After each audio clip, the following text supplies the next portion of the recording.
Greetings. This is the Mega Mat Cat, and we're doing another Mega Cat review. This time, as you can see, on DBZ XenoVerse, the most recent and hotly anticipated DBZ fighting game to be brought out by the wonderful folks at Bandai Namco. And the first of its kind. For those of you not familiar, DBZ XenoVerse is being released sort of as a cross between a fighting game and an MMO. Not quite sure how to explain that, but I will try. But put it simply, you play in a single-player game that can also interact with other multiplayer entities, and shared world experience is part of the gameplay. But we'll get to that. I'll try my best to explain. That being said, let us get started, shall we? Now, firstly, let's get... there we go. DBZ XenoVerse, considered by many to be almost a completely new storyline in and of itself, is the first game in the DBZ line to really break from tradition and not have you playing as Goku and Krillin and all those characters. Instead, you now create your own unique characters, have them trained, and live in a persistent universe in which you can customize them, dress them, give them new skills and abilities, color their outfits however you like, go on missions, and all kinds of neat stuff. You can hook up with friends, work as teams, you can give yourself items and equipment. It's all pretty neat. Now granted, I'll be the first to admit that I don't really see the need for the online or persistent world functions. I just, you know me, I'm the solo gamer. I don't feel a need for it. But I will admit that they are well implemented here, non-intrusive, and not required. They're there if you want them, and they're fun, but they're not needed, and that's a good thing.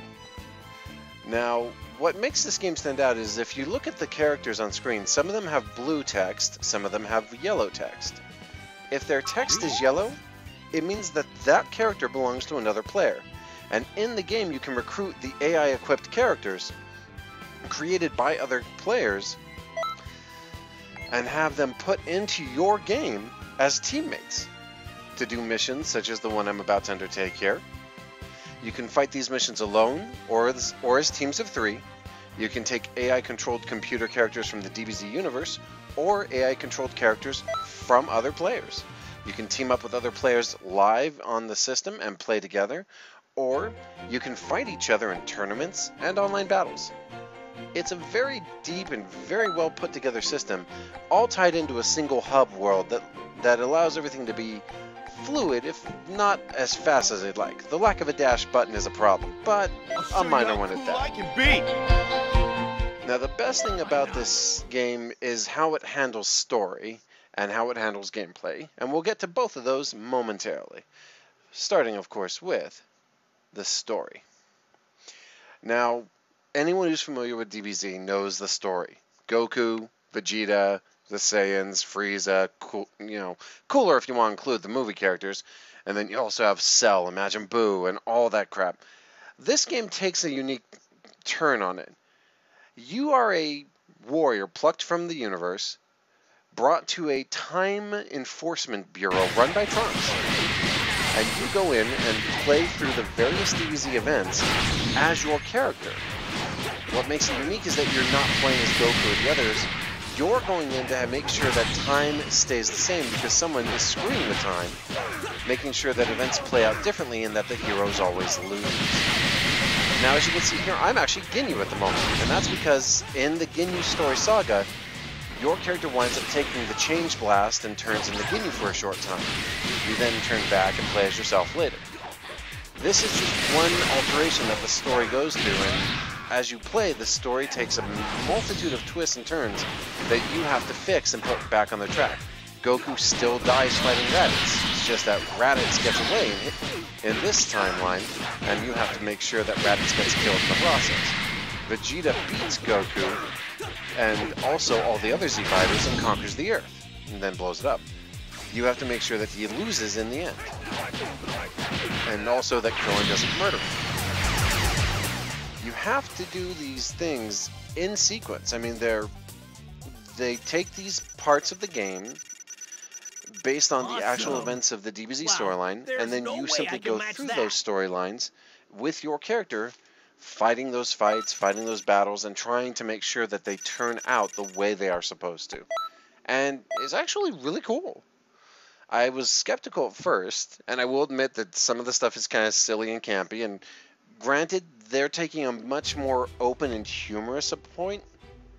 I mean, I guess you'd say that they're trying to make it not quite as serious, but also make sure that it doesn't lose the impact. But at the same time, some of the stuff in here is pretty funny, and they do a good job of making it feel good. Now that being said, what are you doing there, buddy? There you are. See, that's Ginyu in my character's body. Hey! You can create a number of characters and play the game from a variety of perspectives. I chose Earthling for my initial character, but I will play Saiyan, Majin, and Namekian, and Frieza eventually. So, basically, you are going to play through the game and play through all of DBZ's history as your own character, who you can create and design exactly the way you like. It's actually really cool. Now, there are some things about it that I do wish they'd have done. For example, I wish they'd have included This time. an easier way to level up and change your character's abilities. It's hard to get certain enhanced techniques or special moves because you have to do certain missions repeatedly and score extremely high on them in order to accomplish it. But it's a minor complaint. Good job, Guldo. There is going to be a bit of grinding, but the story mode really does sort of recommend that you play through these side missions to increase your character's abilities. Otherwise, some of the missions will just stomp you. And that's trying to make the game feel honest, because if you don't practice and train enough, let's face it, in the DBZ world, you're going to get killed. I lost! But all the characters have unique special moves. You can get them from a variety of sources. Training under certain masters like Krillin or Yamcha or Tien will unlock new moves as you advance in their training. You get to train with pretty much all the main characters, villains or heroes. Right now my character's using a combination of Krillin's techniques, Goku's techniques, well, the Kamehameha, which is everybody's technique really, and Raditz's super moves. But you can also get a mix of Piccolo's moves, or, well, some moves are specific to others. Now, you're pretty sharp. These are the new characters. Snooping around. Mira and Toa, and this is Toa. I have to say, whoever designed this character, I will they eliminate got something going on that I don't know was ever approved by DBZ. But fair's fair. The character designs for these two are pretty interesting. Although Mira just looks like a blue-skinned Saiyan with an attitude problem. It is what it is. Now, gameplay. A key part of the DBZ world is the gameplay. If you're not fighting and it doesn't feel good, then this game is boring and pointless. So, what do I think of the gameplay? That's what I think of the gameplay. I love it.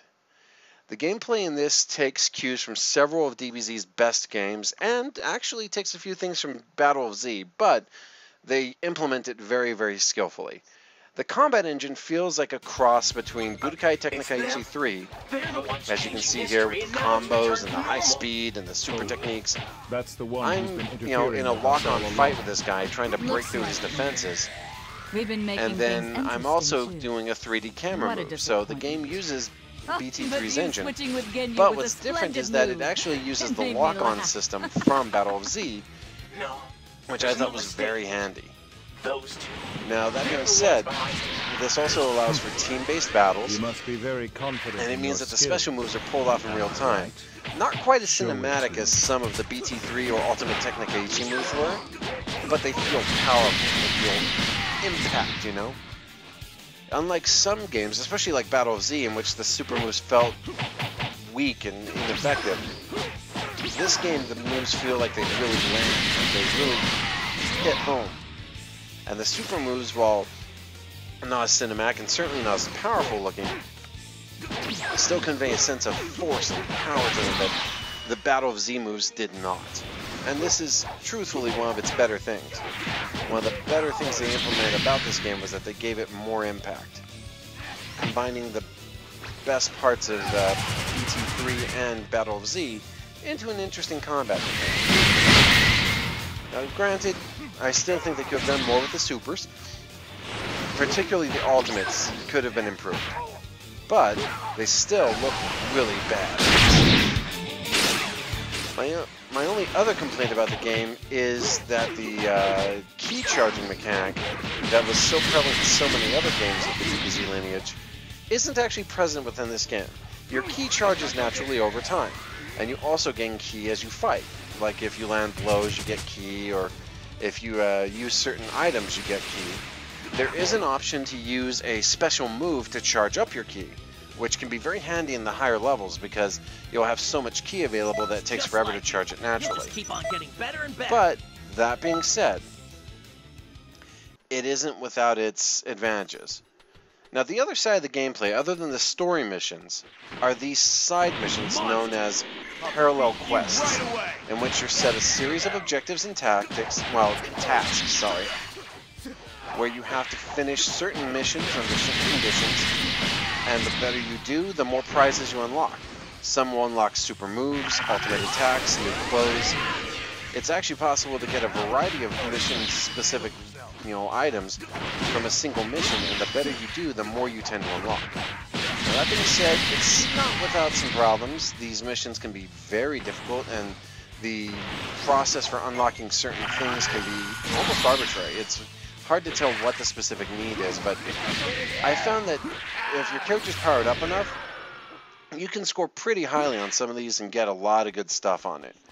There's also side items that you can pick up for use in certain functions in the hub city, such as mixing items, getting materials, and you also earn money to buy clothes, special techniques, and other gear. So, fair is fair. There are other purposes to these side missions, but the main thing is to unlock new moves and abilities. And I'll be honest, they're fun missions. They're not boring and they don't feel like grinds because the combat is so engaging. And if there's any one thing about this game that makes it work well, it's that the combat is engaging almost to its own detriment. There's times when I felt like the combat was so fast and frenetic that it got out of hand. And there are times when certain moves seem to miss almost completely because while you're in the middle of pulling off a super technique, that target has just been bounced halfway across the map. That being said, it's still so much fun to pound on these bad guys and just rip them out. Smash them in the ground, blast them with super lasers, and otherwise be just a sheer awesome dude. That I think it's worth it in the long run, to use this type of combat engine than it would have been to stick with just the pure BT3 engine or the Ultimate Technique used. I still think that there's some things that could have been done that would have improved this. But I can't honestly say that in any way this game is short on entertainment. Its gameplay is rock solid, its action is fast and frenetic, the moves feel good, they feel powerful, and the sound and audio is top-notch and plays perfectly into the game's style, which we'll get more into in the next one. Now, there are some things that I do feel, like I said, I do feel could be improved. I think the combat engine could be a little bit smoother. I also think that the super moves could have better tracking and targeting. But at the end of the day, I think they work perfectly well. Anyway, moving on to the next part of it, the technical. Now, if you've been paying attention, you no doubt noticed, this game looks great. The cell shading and character designs are almost spot on to the anime, and it looks and feels visually impressive. Now, the big thing I had a problem with was the super moves didn't have quite the impact I thought they would, particularly the ultimates. The regular supers are actually pretty appropriate, minus a few that feel kind of silly. But if you look at certain characters, they're perfectly designed based on their DBZ world, models, and they fit perfectly. All the customizable characters look like they fit in this universe, like they belong here. And in a real sense, the sheer variety of options is pretty awesome. Plus, as a bonus, the music is unique. It's not just stock music from the DBZ world. It's instead completely new music written just for this game that is both entertaining but not overbearing. It doesn't get in the way of the game's entertainment. It doesn't, overwhelm the sound effects or voice work.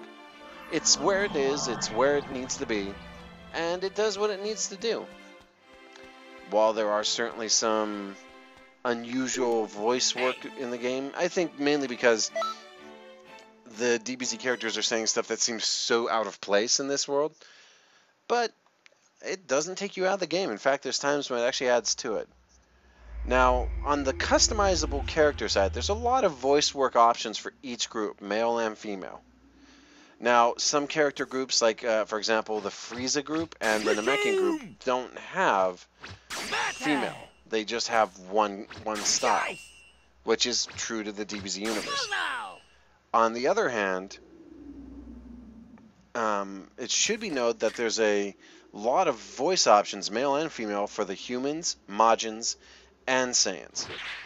Of special note, and I think this is the coolest thing ever, in the audio files as the male Saiyan, there is an option under the male Saiyan for Ghost Nappa.